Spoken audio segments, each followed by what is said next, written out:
நாங்க வளர்ச்சிக்கே எதிரானது இல்ல.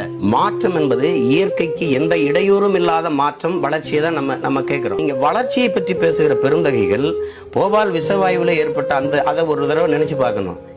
பஞ்சாப்ல உள்ள மால்வியா பகுதியில் இருந்து ராஜஸ்தான் எல்லை வரைக்கும் போற தொடர் வண்டியில வெறும் புற்றுநோயாளிகளை மட்டுமே ஏற்றி கொண்டு போற அந்த தொடர் வண்டியில ஒரு தடவை பயணிச்சுட்டு வந்துட்டு நீங்க பேசணும். கால் நூற்றாண்டு 25 ஆண்டுகளாகியும் போபால் விஷவாயுவில பாதிக்கப்பட்ட மக்கள் நஷ்டஈடு இழப்பீட்டு தொகையை வாங்க முடியாம போராடி கொண்டிருக்கிறாங்கல்ல.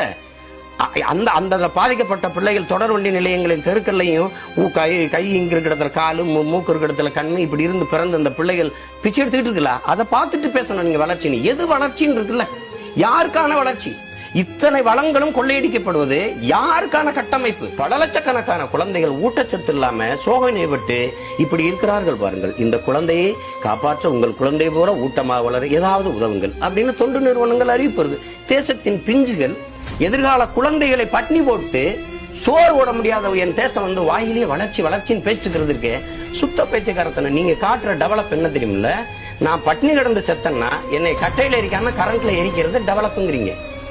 நாங்க வளர்ச்சிக்கே எதிரானது இல்ல.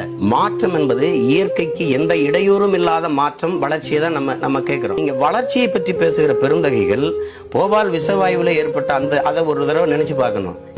பஞ்சாப்ல உள்ள மால்வியா பகுதியில் இருந்து ராஜஸ்தான் எல்லை வரைக்கும் போற தொடர் வண்டியில வெறும் புற்றுநோயாளிகளை மட்டுமே ஏற்றி கொண்டு போற அந்த தொடர் வண்டியில ஒரு தடவை பயணிச்சுட்டு வந்துட்டு நீங்க பேசணும். கால் நூற்றாண்டு 25 ஆண்டுகளாகியும் போபால் விஷவாயுவில பாதிக்கப்பட்ட மக்கள் நஷ்டஈடு இழப்பீட்டு தொகையை வாங்க முடியாம போராடி கொண்டிருக்கிறாங்கல்ல. அந்த பாதிக்கப்பட்ட பிள்ளைகள் தொடர் வண்டி நிலையங்களின் தெருக்கள்லையும் கை இங்க இருக்கிற இடத்துல காலு, மூக்கு இருக்கிற இடத்துல கண்ணு, இப்படி இருந்து பிறந்த அந்த பிள்ளைகள் பிச்சை எடுத்துக்கிட்டு இருக்குல்ல, அதை பார்த்துட்டு பேசணும். நீங்க வளர்ச்சி எது வளர்ச்சின்னு இருக்குல்ல, யாருக்கான வளர்ச்சி? இத்தனை வளங்களும் கொள்ளையடிக்கப்படுவது யாருக்கான கட்டமைப்பு? பல லட்சக்கணக்கான குழந்தைகள் ஊட்டச்சத்து இல்லாம சோகை நோய்பட்டு இப்படி இருக்கிறார்கள் பாருங்கள். இந்த குழந்தையை காப்பாற்ற உங்கள் குழந்தை போல ஊட்டமாக வளர ஏதாவது உதவுங்கள் அப்படின்னு தொண்டு நிறுவனங்கள் அறிவிப்பு.